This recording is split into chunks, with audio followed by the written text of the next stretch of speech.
Bismillahirrahmanirrahim. Assalamualaikum warahmatullahi wabarakatuh. Waalaikumsalam warahmatullahi wabarakatuh. Alhamdulillahi wa kafa, wassalatu wassalamu ala rasulillahil mustafa wa ala alihi wa sahbihi wa man wafa, amma ba'd.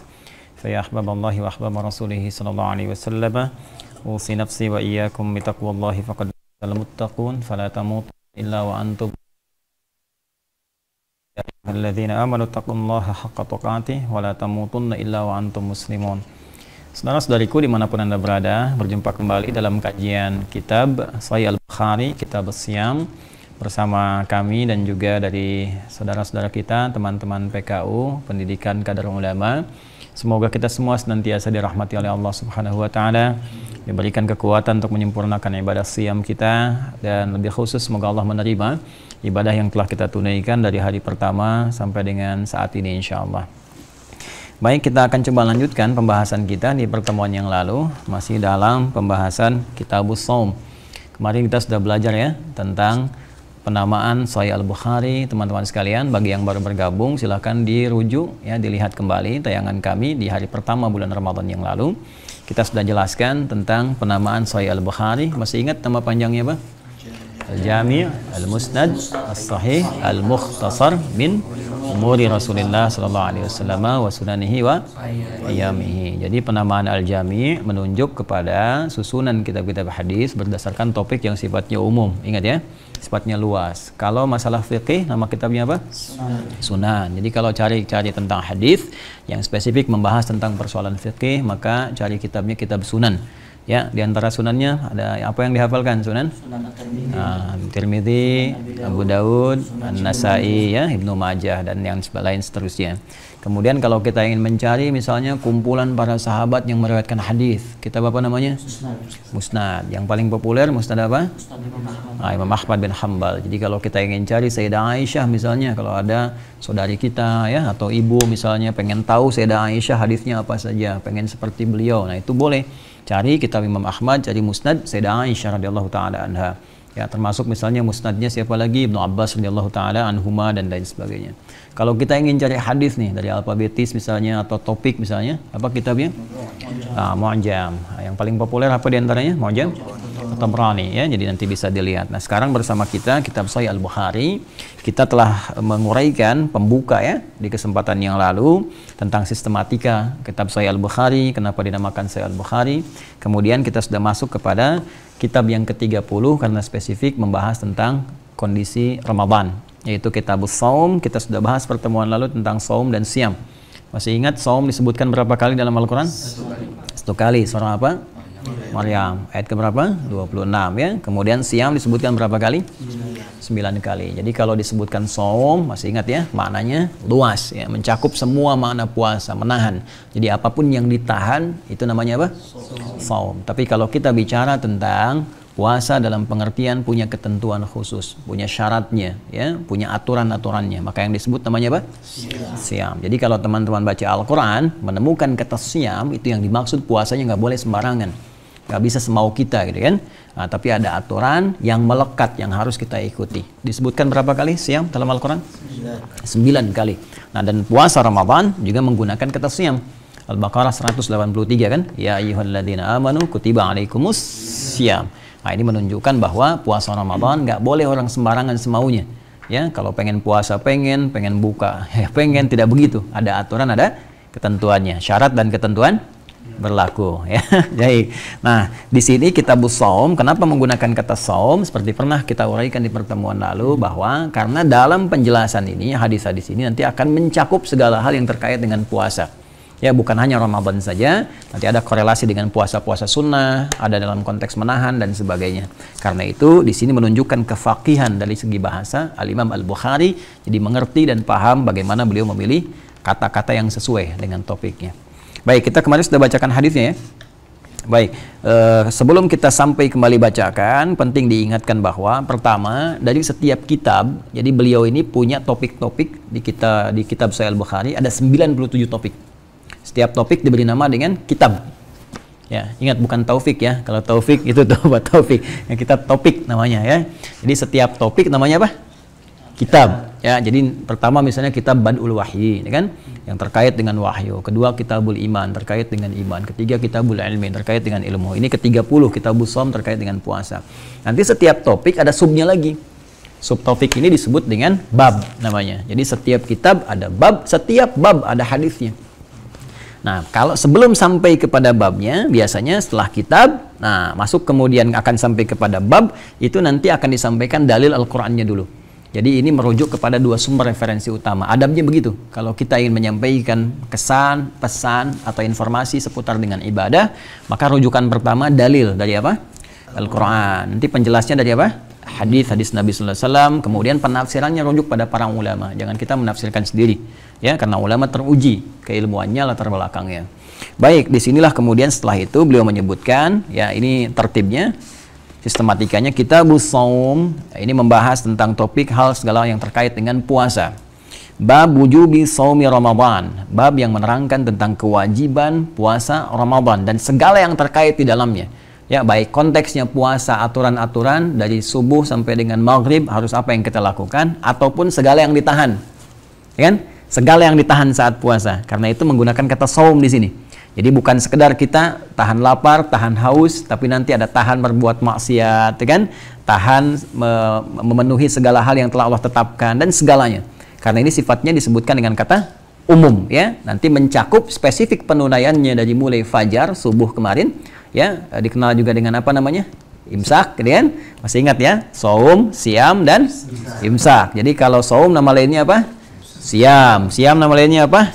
Imsak. Jadi artinya apa tiga-tiganya? Puasa. Jadi kalau sudah shaum harus puasa. Harus sudah siam harus puasa. Kalau sudah imsak harus puasa. Jadi kalau imsak jangan sampai masih makan, ya. Nah, karena itu waktunya imsak kapan? Nah, saat azan, ya, saat azan. Kalau azan jam 4.33, maka imsaknya jam berapa sekarang? 4.33. Kemarin kamu masih 4.23, ya. Wah, jadi masih boleh itu makan dan minum, ya. Baik, teman-teman sekalian, di sini yang disebutkan dalilnya adalah firman Allah Subhanahu wa taala Al-Baqarah ayat 183. Coba nggak usah lihat ke sini. Ihsan bacakan ayatnya.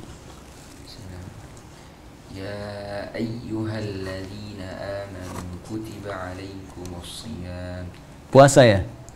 Oh, puasa nggak hari ini? Puasa. Kalau puasa harus semangat. Kecuali tidak puasa, karena puasa Nabi perang Badar, puasa Fatu Makkah, nggak ada perang Badar yang semangat. Puasa nggak? Puasa. Kalau puasa semangat. Ayo baca yang semangat.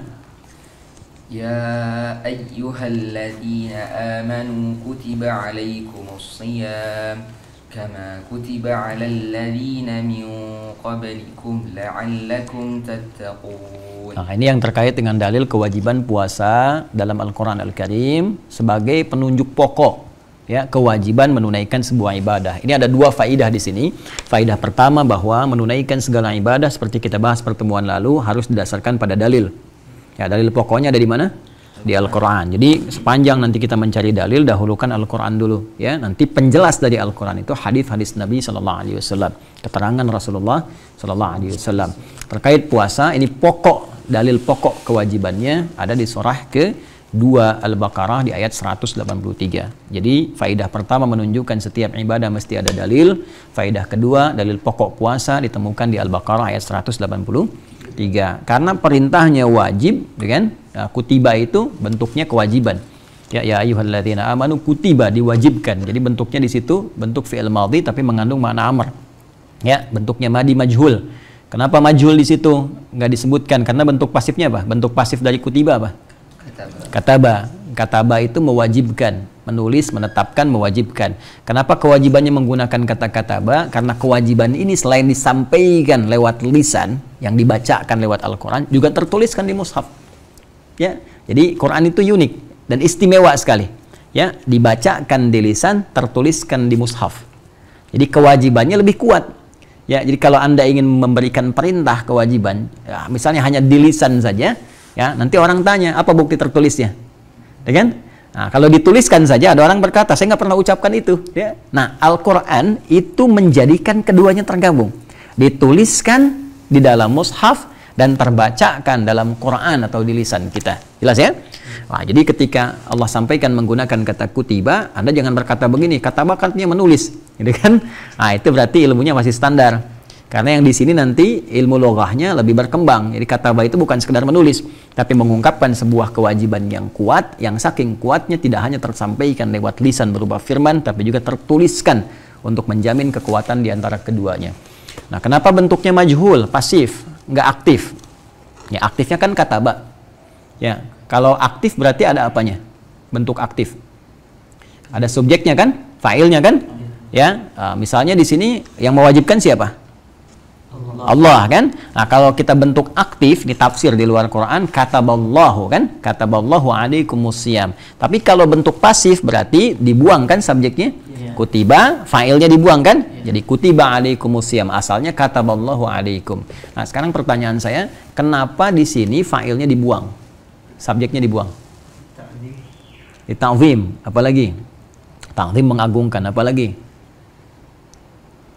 Ta'zim itu ada betul ya, ada benarnya di situ, tapi yang paling mendekati adalah untuk menunjukkan apresiasi terhadap keimanan seorang hamba.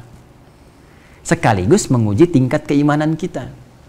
Karena bagi orang beriman, itu nggak perlu disebutkan, karena dengan imannya dia kepada Allah sudah yakin semua perintah pasti dari Allah. Jadi nggak usah nanya lagi. Ya, jadi orang beriman tuh kalau diperintahkan nggak usah tanya lagi. Kenapa? Karena kalau sudah yakin dan ada perintah, pasti yakin dari Allah. Kan? Apalagi di dalam Al-Quran dia tertuang. Ya ayyuhalladzina amanu, karena itu yang pertama disebutkan oleh Allah, itu kalimat imannya dulu. Untuk menunjukkan imannya masih ada nggak? Ya kan? Kalau masih ada imannya, nggak usah tanya. Ya, jadi nggak ada orang beriman tanya begini, kenapa harus puasa? Emang siapa yang perintahkan? Nah, ini berarti bermasalah.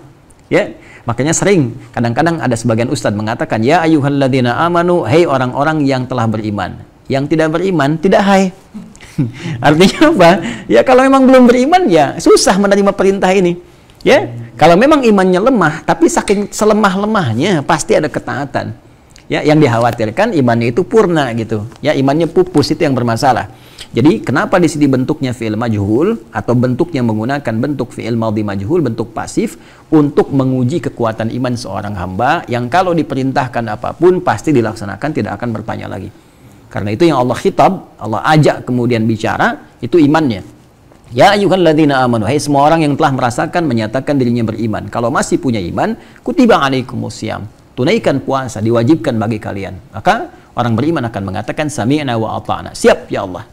Ya, dia nggak akan bertanya lagi siapa yang wajibkan. Ya, kalau nanti masih ada yang bertanya begitu, ini menunjukkan imannya kurang atau rendah sekali atau lemah atau bahkan ya menuju pada titik-titik yang paling mengkhawatirkan. Baik itu. Jadi ini dalil keutamanya, itu aja yang saya bahas. Nanti selebihnya kan sudah ada buku saya yang mana ayat puasa ya.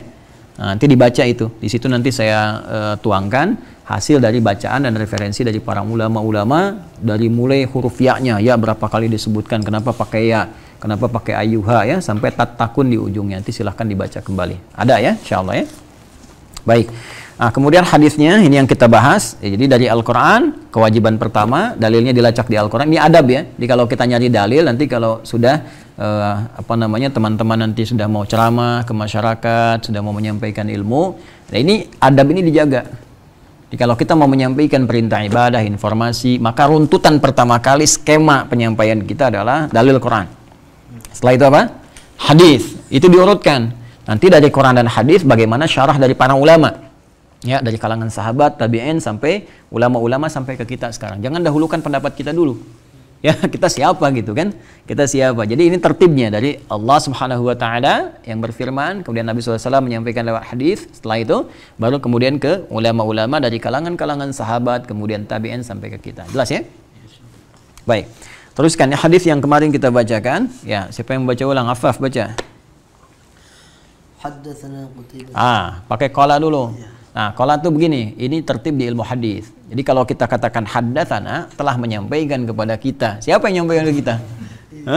Nah, ini kan Imam Al-Bukhari yang bilang haddatsana, menyampaikan kepada kami, kepada saya Al-Bukhari gitu kan. Nah, Affaf siapa? Kan? Nah, maka di ilmu hadis itu kalau kita mau baca, orang ilmu hadis berkata qala. Ya, qala telah berkata Imam Al-Bukhari, qala haddatsana, menyampaikan kepada kami. Jadi kalau kita mau baca hadis, pertama baca qala dulu. Ya. Baik. قال حدثنا قتيبة بن سعيد حدثنا إسماعيل بن جعفر عن أبي سهيل عن أبي عن طلحة Ibnu Ubaidillah. Anna A'rabiyan. Baik, di sini kencangkan volumenya. Anna A'rabiyan. Anna A'rabiyan jaa ila Rasulillah sallallahu alaihi wasallam. Sallallahu alaihi wasallam. Tha'ira ra'sin faqala ya Rasulullah akhbirni madza farada. Ingat kalau sudah ya pasti kesannya mansub. Ya Rasulullah, nggak mungkin Jadi nggak ada ya Rasulu, pasti ya Rasulah. Ya, karena itu munada nanti kalau ada huruf nida panggilan ya kesananya kalau dia mudhaf ilaih. Ya, misalnya ya Rasulullah. Tapi kalau dia tunggal misalnya nama misalnya ya Adi pakai ya Adiyu misalnya kan, ya Ahmadu, ya Muhammadu. Seperti hadis Jibril, ya Muhammadun akhbirni anil Islam. Tapi kalau dia mudhaf ilaih maka ya Rasulullah. Ya, jelas ya? Teruskan. Ya Rasulullah akhbirni madza faradallahu alayya minas shalah. Teruskan. Faqala الصلوات الخمسة إلا أن تطوع شيئا. فقال أخبرني ما فرض الله علي من الصيام. فقال شهر رمضان إلا أن تطوع شيئا. فقال أخبرني بما فرض الله علي من الزكاة. فقال أخبره رسول الله صلى الله عليه وسلم شرائع الإسلام. فقال والذي أكرمك لا أتطوع شيئا ولا أنقص مما فرض الله علي شيئا. فقال رسول الله صلى الله عليه وسلم أفلح إن صدق أو دخل الجنة إن صدق. Baik, wa akhrajahu Muslim. Ya, dan diriwayatkan juga oleh Imam Muslim nomor hadis yang ke-11. Jadi Imam Muslim juga ya di dalam Kitabul Iman ya, dalam Kitabul Iman. Jadi beliau juga punya kitab Sahih Muslim. Ya, nanti kita hadirkan ada 9 jilid syarah Sahih Imam Nawawi ya. Nanti suatu saat kita hadirkan juga sebagai perbandingan. Nah, nanti di dalam Kitabul Imannya beliau menyantumkan juga ini dengan esensi yang serupa, maknanya sama. Tapi nanti ada penekanan redaksi yang beliau sampaikan. Jadi disebutkan di sana anna Arabiyan jaa ila Nabi sallallahu alaihi wasallam faqala, itu kan dullani ya ala amalin idza amiltuhu dakhaltul jannata. Ya Rasulullah wa Rasulullah sallallahu mohon tunjukkan kepadaku satu amalan yang pokok, yang singkat saja. Ya, nggak usah banyak-banyak amalnya. Cari amalan sedikit saja, tapi kalau aku kerjakan masuk surga. Pinter ya? Ya kan? Pinter, modal dikit pengen keuntungan banyak kan? Nah, maka Nabi SAW jawab, faqala Rasulullah SAW, ya ta'budullaha wa la tusyriku bihi syai'a. Itu amalan pembukanya. Selanjutnya sama. Ya ta'budullaha wa la tusyriku bihi syai'a. Engkau menyembah Allah dengan sempurna, itu kan? Jangan berbuat syirik. Ya, sempurnakan ibadahmu, jangan berbuat syirik. Di antara yang menyempurnakan ibadah itu amalan pokok. Ini nanti yang disebutkan oleh Imam Al-Bukhari. Nah, saya bacakan dulu terjemahannya dengan tafsirnya. Baik, di sini penting saya sampaikan, bagus ini ya kitabnya, jadi menunjukkan juga selain di Al-Bukhari ada di Sahih Muslim, ya kan? Hadisnya nomor sekian. Nanti ketika kita baca akan ada padanan-padanannya, ya. Bismillahirrahmanirrahim. Saya bacakan langsung ke rawi terakhir, ya kan? An Talhah ibn Ubaidillah anna A'rabiyan, bahwa seorang Arab Badui. Ingat ya, ada Arab, ada Arab. Itu beda. Saya ulang ya, ada Arab, ada Arab. Itu beda. Ya, kalau disebutkan A'rab, ini banyak dalam Al-Quran, itu yang ditunjukkan orang Arab Badui, ya, dari padang pasir. Dan Baduinya, desanya Arab dengan kita itu jangan disamakan, berbeda. Ya, biasanya kalau kita dari daerah umumnya kan sopan ya, lugu gitu kan, menjaga diri dengan baik gitu kan. Nah, ini kalau di Arab Badui berbeda, karena kehidupannya padang pasir, iklimnya beda dengan kita. Padang pasir kan ya sudah pasir, kadang-kadang ada badai, ya. Nah, terus mereka hidupnya nomaden. Nomaden tahu nggak? Nah, pindah-pindah. Jadi pindah-pindah karena ini lagi di sini terpa angin banyak badai, pindah lagi gitu kan. Nah, kira-kira begini, kalau kalian jalan di padang pasir, kemudian tampil beginilah, itu ada debunya nggak? Pasti ya ada ya. Nah, waktu di Sudan pernah ke padang pasir nggak? Pernah ya? Terasa ya? Gelap. Rambutnya begini ya? Atau langsung acak-acakan? Rambutnya gitu nggak rapi nggak? Nggak kan? Acak-acakan. Acak-acakan itu bahasa Arabnya tha'ir ra'si. Ya? Nah, jadi kalau orang-orang Baduy datang kepada Nabi, terus di hadis ada redaksi tha'ir ra'si, itu berarti dia telah menempuh perjalanan yang nggak mudah gitu kan? Sampai rambutnya acak-acakan dan sebagainya. Jadi kalau ada istilah redaksi Arab, maka Arab mana? Baduy. Nah, karakteristik Arab Baduy di Arab itu beda dengan kita di sini. Sekali lagi. Jadi tadi ya keadaannya sering berpindah-pindah, iklimnya keras. Karena keras itu sifat mereka pun ada kerasnya. Kadang-kadang nggak konsisten, sekarang bilang A, besok B gitu. Ya, makanya di Al-Qur'an jelas kalimatnya al-a'rabu asyaddu kufra wa nifaqa. Ada lagi misalnya yang mengatakan beriman di lisan, hatinya nggak nyampe. Ada. Ya, ingat ayatnya? Ya, surat apa nih? Qalatil a'rabu amanna. Surat apa? Al-Hujurat. Ayat berapa? 14. Gitu kan? Nah, coba bacakan ayatnya. Apa yang baca? Faiz baca. Qalatil a'rabu amanna qul lam tu'minu walakin qulu aslamna walamma yadkhulul imanu fi qulubikum. Stop, sampai situ dulu. Nah, kebayang nggak? Qalatil a'rabu amanna. Seorang Arab Badui berkata, gitu kan? Dia mewakili teman-temannya, kami telah beriman. Ya, Nabi kan nggak bisa menghukumi hati seseorang kecuali dengan petunjuk Allah. Turun wahyu mengatakan, kulam tu'minu, katakan pada mereka, kalian imannya belum serius tuh. Ya, baru di lisan aja, walakin qulu aslamna. Katakan kami baru masuk Islam, karena formalitas untuk masuk Islam itu kalimat syahadat kan? Asyhadu an la ilaha illallah, asyhadu anna Muhammadan. Nah, itu yang diucapkan pakai apa? Lisan, berarti baru di lisan. Nah, untuk menguji sampai nggak iman itu, kalimat itu ke hati kita. Kalau sudah sampai, baru jadi iman. Mukmin namanya. Ya, jadi mukmin. Jadi kalau muslim mengucapkan di lisan, imannya nyampe lisan. Begitu iman nyampe ke dalam qalbi, maka berubah statusnya dari muslim jadi apa? Mukmin. Beda antara sampai ke hati dengan masih di lisan, tuh beda. Ya, kalau di lisan tuh semua bisa berkata, ngaku. Ya, persis dengan orang berkata begini, aku mencintaimu gitu kan, itu kan di lisan. Nah, baru itu terbukti kalau sudah dituliskan di buku nikah. Ya, makanya kalian jangan main-main nanti ya. Jangan macam-macam. Kalau ada yang bilang aku mencintaimu, kita buktikan aja. Nanti cinta kita di buku nikah, kan? BPKB namanya, buku pernikahan kita berdua. Catat, Izan. Ya gitu ya. Nah, iman juga begitu. Karena masalah iman keyakinan sama dengan cinta. Ya, harus sampai ke hati. Cinta kalau cuma di lisan nggak nyampe ke hati, nggak ada perhatian. Ya, ibu kalian, ayah kalian mencintai kalian dengan hatinya, makanya memperhatikan. Ada perhatian, dirawat, disayang-sayang dan sebagainya. Kalau nggak disayang kalian nggak akan dilihat, nggak akan diperhatikan. Ya, beda. Tapi kalau cuma cinta itu cuma di lisan, nggak sampai ke dalam hati, perhatian nggak akan ada. Sama dalam ibadah juga. Kita mengatakan cinta, mengatakan yakin kepada Allah, cuma nggak nyampe hati, maka nggak ada perhatian. Dipanggil sholat, nggak perhatian. Kan disuruh puasa, nggak serius. Begitulah keadaan iman. Makanya kalimatnya walamma yadkhulul imanu fi qulubikum. Imannya belum sampai ke dalam hati, ke dalam jiwa. Jelas ya? Paham ya? Nah, jadi di sini kalau disebutkan Arab ya tipikalnya begitu. Ya, tapi sebegitu-begitunya masih ada di antara mereka itu yang berjuang untuk ibadah mencari bekal. Gitu. Anda bayangkan tuh, orang-orang Arab Baduy tinggalnya tidak menetap, sering diterpa badai, masih mau beriman, masih mau berusaha sungguh-sungguh gitu.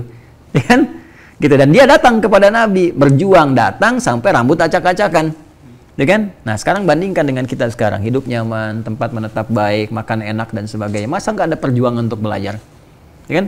Lagi kalian gitu kan? Kalian diberikan oleh Allah kesempatan untuk belajar, difasilitasi dan sebagainya. Kalau tidak dibalas dengan kesungguhan, dosa di hadapan Allah Subhanahu wa taala. Ya? Nah, jadi kita teruskan.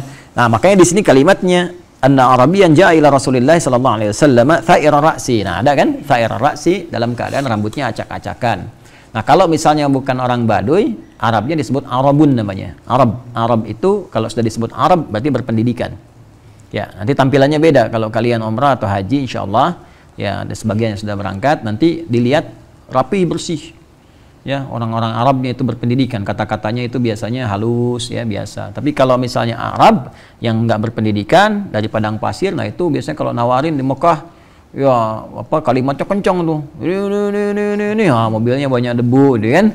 Nah, kadang-kadang nggak stabil, ya antara ongkos sekarang dengan jalan gitu. Nah, itu Arab namanya. Nah, kemudian tha'ira ra'si kalau dikonotasikan pada konteks kehidupan kita biasa, itu bisa diartikan juga dengan beruban. Ya, misalnya kita ingin melihat misalnya Syekh Syaibani tha'ira ra'si, bapak tua itu sudah beruban, ya kan? Nah, kalau saya misalnya bilang ihsan tha'ira ra'si, itu berarti banyak pikiran, jadi ubanan banyak gitu ya. Nah, jadi kalau kita ingin katakan untuk orang Arab Baduy tha'ira ra'si berarti rambutnya apa? Acak-acakan. Kalau acak-acakan berarti menempuh perjalanan. Dia menempuh perjalanan untuk bertanya pada Nabi demi menguatkan keislamannya. Itu kurang lebih. Faqala, dia bertanya pada Rasulullah SAW, ya Rasulullah SAW, akhbirni madza faradallahu alayya minas salah. Ya Rasulullah SAW, mohon sampaikan padaku apa yang Allah fardukan, yang fardu saja kepadaku dari salat. Ya, saya masuk Islam, saya sudah beriman, berislam, dan saya dapat informasi bahwa saya mesti salat. Terangkan kepada saya yang pokoknya aja. Kan? Yang pokoknya aja apa? Kalau yang tadi di hadis Muslim, dullani ala amalin idza amiltuhu dakhaltul jannah. Cukup tunjukkan padaku amalan yang singkat itu kan. Nah, dari singkat itu yang fardu. Kenapa? Karena tempat kehidupan dia itu menyulitkan dia. Ya, dalam kondisi sulit ini maksudnya nggak ideal untuk yang sunnah-sunnah. Ya, untuk tahajud baru bangun malam angin datang, kencang gitu kan. Nah, bisa tenda roboh macam-macam sebagainya. Dia pengen jaga, yang penting pokoknya itu nggak hilang gitu. Jelas ya? Nah, jadi dia tanya pada Nabi SAW apa yang pokok dari salat. Maka dijawab oleh Nabi SAW, faqala as-salawatil khamsa. Ya, as-salawatil khamsa di sini menggunakan ti, kan bentuk nasab dari jamaknya, kemudian khamsa sifatnya, ya. Jadi kalau muannas nanti sifatnya jadi disamakan dengan mudzakkar, ya. Misalnya ini kan asalnya salatun, ya, salatun khamsatun. Kalau jadi jamak salawat, jadi maka kembalikan ke mudzakkar khamsa. Ya, tapi kalau ke mufrad as-salatul khamsatu. Ya kan? As-salatul khamsatu. Jelas ya? Al-madrasatul ula misalnya kan? Nah, tapi kalau kita misalnya jadikan ke dalam bentuknya jamak, maka di sifatnya ini bisa dua sebetulnya, ya, bisa ke muannasnya, bisa ke mudzakarnya. Tapi kalau untuk menekankan kefasihannya menggunakan mudzakar di sini. As-salawatil khamsa. Jelas ya? Nanti di bilangan adad namanya masuknya, nanti di bab adad. Bab adad itu bab bilangan, itu enggak seperti sifat-sifat biasa. Ya, adad itu kalau masuk kepada yang muannas dijamakkan, maka kecenderungannya menggunakan sifat mudzakkar. Baik, cukupkan olehmu itu menunaikan sholat fardu yang 5 saja, 5 waktu. Jadi ini menunjukkan sholat fardu ada berapa waktu? 5 ya, subuh, zuhur, asar, maghrib, isya. Ingat ya, kalau mau online terhubung dengan Allah, nomornya 24434. Ya, 24434. 2 sholat subuh, 4 zuhur, kemudian 4 asar, 3 maghrib, 4 isya. Ya, kalau salah pencet nomor berarti kurang sholatnya, ya. Kurang sholat atau kurang rakaat atau kelebihan rakaat, ya. Jadi salah, nggak akan nyambung. Kalian salah pencet nomor nggak akan nyambung, ya. Mau nelpon Joni nyambungnya ke Cepi misalnya kan, itu kan nggak masuk gitu. Joni mana Joni? Belum datang ya? Nah, ntar kalau sudah datang ya, kita kenalkan dengan pemirsa. Ya, baik ya. Baik, bismillah, teruskan. Illa antatawwa syai'a, kecuali engkau mau berusaha keras. Tadi itu tasydidnya 2 tuh. Ya, sebetulnya bisa tatawwa, bisa tatawwa. Coba bacakan Al-Baqarah ayat 158. Kan? Innas safa wal marwata min sya'illah. Faman hajjal baita wa i'tamara fala junaha alaihi ay yattawwafa bihima. Faman kan? Tatawwa kan? Khaira. Sama juga di Al-Baqarah 184. Ayyaman ma'dudat. Faman kana minkum maridan aw 'ala fa'iddatun min ayamin wa 'alal ladzina yutiqunahu fidyatun. Teruskan. Faman tatawwa kan? Nah, di situ tatawwa. Di sini tatawwa. Kenapa tasydidnya 2? Nah, tasydid itu asalnya dari kata syiddah. Sadda yashuddu, ya. Tasydidan wa syiddatan. Kalau di dalam harakat itu tandanya double. Ya kan? Sesuatu disatukan. Tapi kalau dalam fiqh lughah ini menunjukkan sesuatu yang nggak mudah. Ya, butuh perjuangan besar. Nah, Nabi tahu ini orang Arab Baduy ini spesial yang ini perjuangan dia untuk yang pokok aja berjuang.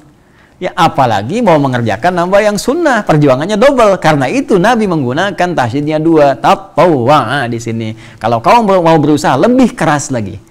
Ya, jadi ada berusaha keras, ada mau berusaha lebih keras lagi. Paham ya? Nah, ini Nabi itu afshahul Arab. Ya, kata Nabi, ana afshahul arabi baida anni min Quraisy. Ya, jadi beliau itu orang paling fasih bahasanya. Jadi kalau memilih diksi pasti sesuai dengan kebutuhannya. Ini illa an tatawwa syai'a, kecuali kamu mau berusaha lebih keras untuk menambah yang sunnah, kan? Faqala akhbirni ma faradallahu alayya minas siyam. Maka mohon kabarkan, infokan kepadaku apa yang Allah fardukan kepadaku dari puasa. Karena aku masuk Islam dikabari aku harus puasa, gitu kan? Maka disampaikan oleh Nabi, syahra Ramadan illa an tatawwa syai'a. Nah, ini dalil yang terkait dengan kewajiban puasa. Karena orang Arab Baduy ini bertanya apa yang diwajibkan, ya kan? Farada itu wajib, ya. Apa yang diwajibkan? Kalau sudah fardu, biasanya wajibnya mengikat sebuah hukum dalam fikih. Ya, Ingat nanti ada kutiba, ada farada. Jadi kalau sudah menemukan kata farada, itu kewajibannya terikat secara fikih. Kalau ingin menekankan kekuatan kewajibannya, ditetapkan kewajiban dengan lisan, dengan tulisan, dengan kuat, maka gunakan kata kataba. Jelas ya? Pasifnya kutiba. Tapi kalau kita ingin menekankan hukum fikihnya, gunakan kata farada. Si orang Arab Badu ini bertanya terkait hukum fikihnya. Ya, masalah fikih yang dia tanyakan, karena terkait masalah fikih, ingin menguatkan penekanan hukum fikihnya, apa yang fardunya kepadaku? Kan di fikih itu ada fardu, ada sunnah, kan ada mubah, ada makruh, ada haram, gitu kan? Nah, maka yang fardunya apa gitu? Maka dijawab oleh Nabi sallallahu alaihi wasallam, "Syahrul Ramadan illa an tatawwa'a syai'a." Nah, ini menunjukkan dalil bahwa puasa Ramadan itu hukumnya apa? Wajib. Jelas ya? Jadi kalau dari Al-Quran Al-Baqarah ayat 183, kalau dari hadisnya, ini hadis yang disampaikan oleh Al-Imam Al-Bukhari, riwayat nanti di sini dari Talha bin Ubaidillah, kalau di hadis Muslim dari riwayatnya sahabat Abu Hurairah.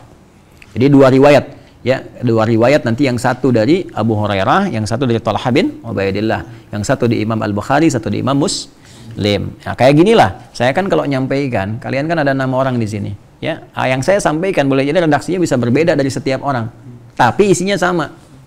Ya, misal saya berkata begini, insya Allah besok kita akan lanjutkan kajian hadis kita pada nomor hadis yang kedua. Nah, Ihsan mau nyampaikan ke Faiz, coba bilang apa yang saya sampaikan. Insya Allah kita akan lanjutkan kajian hadis besok. Oh, sampai situ kan? Faiz sampaikan lagi, coba kepada Ali. Insya Allah besok ada kajian hadis. Tuh, lanjutkan. Tuh, Ali sampaikan kepada Taufik.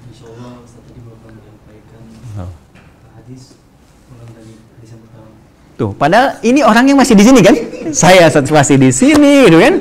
Orang yang deket aja di sini kan? Coba Anda bayangkan, yang dengar segini tuh, apalagi kameramen tuh. Ntar bisa nyampe sana, bisa lain lagi gitu kan? Nah, itulah informasi. Jadi dari satu ini akan dilacak. Nabi itu nyampaikan satu kalimat, boleh jadi yang dengarnya banyak. Itu yang menyebabkan kita menerima hadis walaupun isinya sama, kadang redaksinya beda, tapi isinya serupa. Jelas ya? Baik, ini juga rahmat bagi kita karena hadis itu tidak harus dihafalkan lafadznya, tapi diketahui maknanya. Jadi boleh diriwayatkan dengan makna.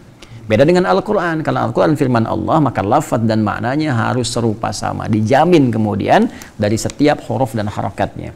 Ya, jadi nanti jangan heran kalau misalnya menemukan satu hadis, wah redaksinya banyak gitu kan, tapi intinya sama. Maka ini menunjukkan keseriusan para sahabat dalam belajar kepada Nabi Sallallahu Alaihi Wasallam. Jelas ya? Nah, di sini juga redaksi Al-Imam Al-Bukhari, di sini langsung kepada An-Arabiyan, redaksi Imam Muslim yang dari sahabat Abu Hurairah radhiyallahu taala anhu, itu menunjukkan ta'budullaha ya wala tusyriku bihi syai'a. Ya, jadi pembukanya yang berbeda, tapi walaupun sebetulnya esensinya sama, ya. Jadi bukan beda dalam beda paradoks atau bertentangan, tapi menunjukkan variasi dalam penyampaian. Yang kejadiannya sama-sama begitu. Ini kan kalau disampaikan tiga-tiganya kejadian semua kan, betul kan? Nah, ini nggak nyebut saya dua ini, itu nyebut saya Ustaz Adi kan, baik kan? Dan betul kan? Ketika yang menyampaikan siapa? Ustaz Adi kan? Beda kalau misalnya kata Pak Taufik besok, nah itu berarti sudah lain kan, ya kan? Kecuali kata Pak Taufik Ustaz Adi menyampaikan, nah itu sudah ada lompatan, tingkatan rawi lagi, ya. Nanti dalam ilmu hadis pun begitu, ya. Makanya nanti kita kenal tabaqah nanti ya, ada tabaqahnya, tabaqah siapa, sahabat kah, tabi'in kah dan sebagainya. Nah, rawi-rawi yang melompat derajat hadisnya bisa beda. Di situ kita kenal hadis marfu misalnya, ya, marufi'a ila tabi'in, marufi'a ila sahabi. Nanti dilompatkannya kepada siapa? Jelas ya? Nah, nanti kalau tengah-tengahnya hilang disebut hadisnya mu'dal, ya. Nanti ada hadis mursal dan macam-macam. Itu dari segi rawi. Nanti kita belajar insyaallah. Baik, lanjutkan. Nah, ini jadi kalimat di hadis ini menunjukkan dalil kewajiban saum apa? Ramadan, siam Ramadan. Faqala akhbirni bima faradallahu alayya minaz zakah. Maka dia bertanya lagi, ya Rasulullah, mohon infokan kepadaku apa yang wajib dari zakat. Ya, maka Nabi mulai merasakan nih, wah ini akan panjang pertanyaannya kalau nggak dijelaskan tuntas yang fardu aja, ya kan? Kenapa? Karena tadi kan satu-satu kan. Ya, nanya pertama tentang apa tadi? Salat. Kedua apa? Puasa. Ketiga apa? Zakat. Ya, sedangkan yang fardu masih ada keterangan di syariat-syariatnya. Ya, ada haji gitu kan? Baik, nanti ada lain-lain lagi yang termasuk dalam syariat. Makanya kalau ada orang yang seperti itu bertanya dan kita duga masih banyak pertanyaan terkait, jelaskan seutuhnya sampai nggak ada celah bertanya lagi. Paham ya? Nah, maka di sini dijelaskan oleh Nabi. Fa akhbarahu Rasulullah sallallahu alaihi wasallam syara'i al-Islam. Maka Nabi jelaskan syariat-syariat Islam yang pokok. Nah, ini sudah gaya bahasa dari Al-Quran juga. Al-Quran ngasih manhaj kepada kita, ngasih jalan.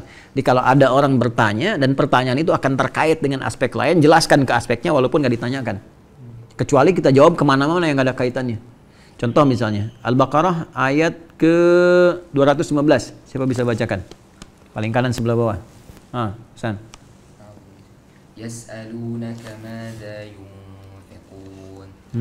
Ma anfaqtum min khairin falil walidaini wal aqrabin wal yatama wal masakin wabnis sabil. Wa ma taf'alu min khairin fa innallaha bihi 'alim. Baik, coba lihat pertanyaannya kan satu. Yas'alunaka madza yunfiqun. Mereka bertanya kepada Muhammad SAW, apa yang harus diinfakkan? Jadi kalau mau infak itu apa yang harus diberikan yang paling bagus? Jawabannya kan itu kan? Jawabannya satu kan? Pertanyaan kan satu. Maka Allah jawab dengan dua jawabannya. Satu, qul ma anfaqtum min khair. Katakan Muhammad SAW, kalau mau infak yang terbaik apapun bendanya. Jadi kalau mau infak misalnya baju, ya bukan sekedar layak pakai, bagus gak dipakainya. Gak harus baru, tapi ketika orang itu pakai merasa nyaman gitu. Kalau layak mungkin dilayak-layakin bisa gitu kan? Nah, tapi nyaman gak orang itu pakai? Kalau uang, nyaman gak diterimanya? Ya kalian ngasih ke bank atau ke toko-toko aja, kalau lecek ya, apa bahasa Indianya, the kill of the kumel, ya kan belum tentu diterima ya, lecek banget, apalagi ke penukaran uang, ya pengen beli dolar, oh ini lecek nih nggak bisa diterima gitu kan? Ya masa tega-tega nian dimasukkan ke kotak infak, ya kan? Kalian urusan zakat mal yang lecek, zakat mal yang bagus gitu kan, itu kan nggak adil gitu. Ya, maka khair itu yang terbaik, paling bagus. Demikian kita kalau ingin memberi. Nah, lalu Al-Quran teruskan, bukan sampai di situ. Falil walidain, wal aqrabin, wal yatama, wal masakin, wabnis sabil. Nanti orang ini pasti nanya lagi, kalau ada yang paling bagus, kasih ke siapa? Maka sebelum bertanya kita jawab. Berikan yang spesial untuk orang tua dulu. Jadi kalau kita mau infak, mau ngasih, dahulukan orang tua dulu. Karena berapa infak orang tua untuk kita? Ya kan? Nggak terbayang. Jadi jangan sampai infak jauh-jauh, ibu sendiri, bapak sendiri, ya berharap-harap kan orang tua sifatnya nggak pernah minta. Ya, tapi terasa gitu. Ya, malam ini kemana ya? Ya? Kamu kemana? Itu sebetulnya ada keinginan tuh, tanya aja. Ya, tanya semampu kita khidmat kan. Kemudian wal aqrabin kerabat, wal yatama yatim, wal masakin orang miskin, wal sabil yang kesulitan di perjalanan. Kan? Nah itu diantara manhaj dalam Al-Quran. Kalau ada orang bertanya, ada kaitan berkelindan, maka jawab itu walaupun mungkin tidak sampai pertanyaan itu tersalurkan. Paham ya? Kemudian selanjutnya walladzi akramaka la atatawwa. Tuh, tasdidnya udah beda tuh. Ya kan? Nabi kan illa antat tawwa syai'a. Tapi orang ini jawab tuh walladzi akramaka la atatawwa. Tasdidnya cuma satu kan? Dia tidak berkata la atatawwa kan? Dia berkata la atatawwa. Kenapa? Ini mirip sekali di surah Al-Kahf. Coba. Ketika Nabi Musa alaihissalam belajar kepada hamba Allah yang saleh Khidir alaihissalam, ya, jawaban Khidir selalu jawabannya selalu apa? La tastati' alaihi sabra. Ya, malam tastati' alaihi sabra. Coba bacakan salah satu ayat yang ada kalimat itunya.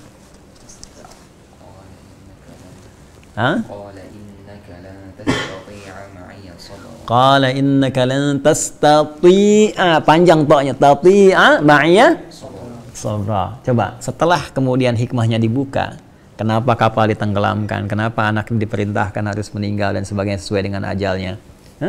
Dzalika ta'wilu ma lam tasti 'alaihi sabra. Enggak tastati lagi. Lebih pendek lagi tasti. Kenapa jadi tasti? Karena sudah tahu hikmah. Ya, karena sudah tahu, oh ini rupanya hikmahnya, ini kejadiannya, makanya nggak penasaran lagi. Karena nggak penasaran, lafadznya nggak panjang lagi. Itulah nanti ilmu bahasa Arabnya ziyadatul mabna tadullu ala ziyadatul ma'na. Ya, jadi kalau kalimatnya pendek, maka lebih singkat maknanya, lebih paham. Panjang menunjukkan ada proses di dalamnya.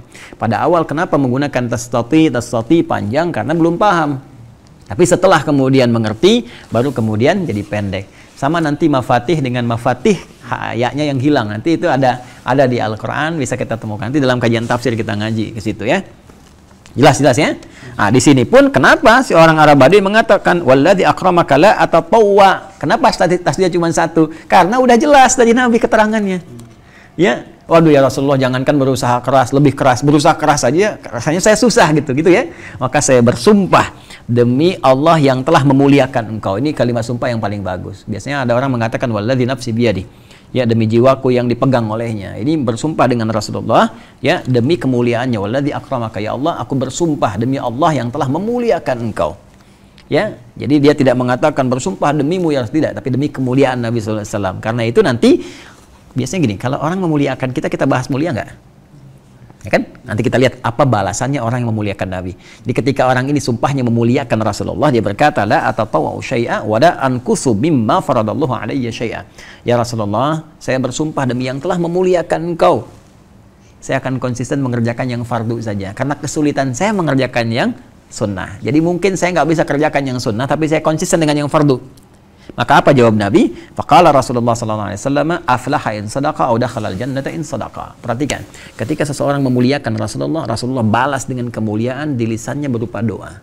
Aflaha in sadaqa aw dakhala al-jannata in sadaqa. Kalau dia benar dengan apa yang dia sampaikan, komit masuk surga. Nah, jadi kalau kita mau balas orang dengan lebih baik, ya. Ya, masa kalian dikasih Mercy dibalas power bank? Kan? Nah, jadi kalau kita mau ngasih harus lebih baik, gitu kan?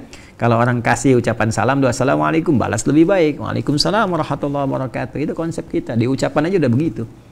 Ya, makanya kalau belajar Islam benar, masuk Islam semoga bumi jadi baik semua. Ya, jadi nggak mungkin jadi teroris tuh. Ya, kalau kalian yang aneh-aneh jangan diikutin ya. Nah, belajar dengan saya nggak mungkin kalian bertindak yang jelek. Ya, saya saja melarang kalian mencela orang, apalagi melakukan tindakan yang kotor. Ya, jadi itu seperti itulah dalam Islam. Nah, ada ayat di Quran, masih ingat kalau dikatakan salam kepada kita jawab yang lebih baik. Ingat ayatnya? Siapa yang mau baca? Musa baca. Bismillahirrahmanirrahim. Wa idza hayyitum bi tahiyyatin fahayyu bi ahsana minha aw rudduha. Innallaha kana ala kulli syai'in hasiba. Surat apa itu? An-Nisa. Ayat berapa? Ayat 86, posisi paling kanan sebelah bawah. Udah ya? Taib, alhamdulillah. Jadi itulah yang disampaikan.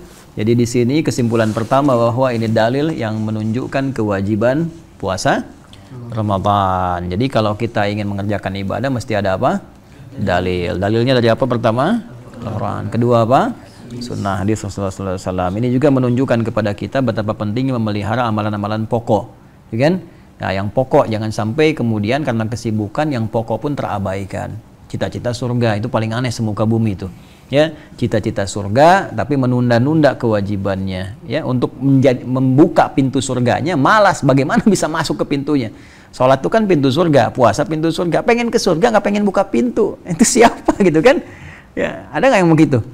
Ya, pengen ke surga nggak pengen buka pintu. Kan aneh tuh. Ya, tapi dikasih sembako ngantri luar biasa. Ya, coba deh, kalian kasih pengumuman ya. Pengumuman, ini contoh ya, contoh, bukan harus dilakukan. Ini contoh gitu. Kalau kalian kasih pengumuman nih di broadcast misalnya, kan siapa yang ke Masjid Al-Ihsan tarawih malam ini dapat amplop misalnya dari Ustadz Taufik masing-masing 500.000. Yang Ustadz Adil, yang Ustadz Taufik masing-masing berapa? 500.000. Coba dari asar rame nggak? Rame. Ngejar 500.000, jangankan 550.000 aja ngantri kok. Coba silakan tuh, manusia gerobak, manusia karung, manusia macam-macam tuh bakal kumpul tuh. Ya, termasuk orang-orang yang umum juga bakal kumpul.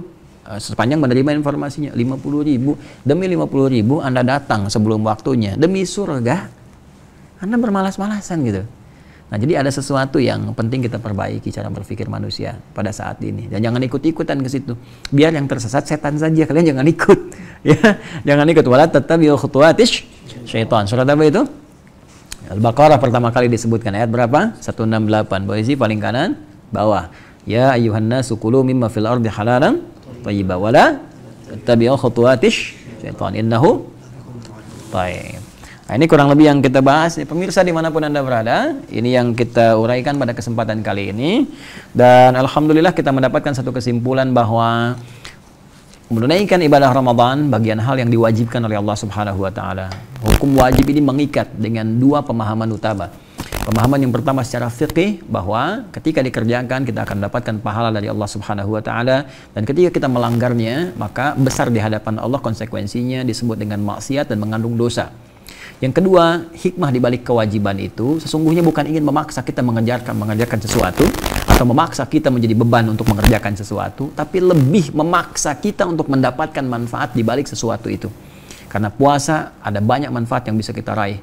Bukan hanya akhirat, ada dunia yang dibentangkan, ada ketenangan, ada rahmat, ada keindahan, ada toleransi dan sebagainya. Karena semua itu penuh manfaat untuk kita, maka Allah memaksa kita untuk mendapatkannya guna menjadikan kita orang yang baik. Kalau dengan semua itu belum mampu membuat kita termotivasi untuk meraihnya, maka dengan cara apa lagi Allah memfasilitasi kita semua. Kami kira itu yang bisa kami sampaikan di kesempatan kali ini. Mudah-mudahan ada manfaat yang bisa kita dapatkan. Selebihnya nanti insya Allah kita lanjutkan di hari ketiga. Ya, hadis yang selanjutnya memaknai hadis-hadis terkait dengan puasa. Apa yang ada dalam puasa itu? Apa keutamaan Ramadan? Apa kaitan Ramadan dengan puasa orang-orang sebelumnya? Karena dalam ayat disebutkan kama kutiba 'alal ladzina min qablikum. Siapa mereka? Bagaimana puasanya? Apa bandingannya dengan Ramadan?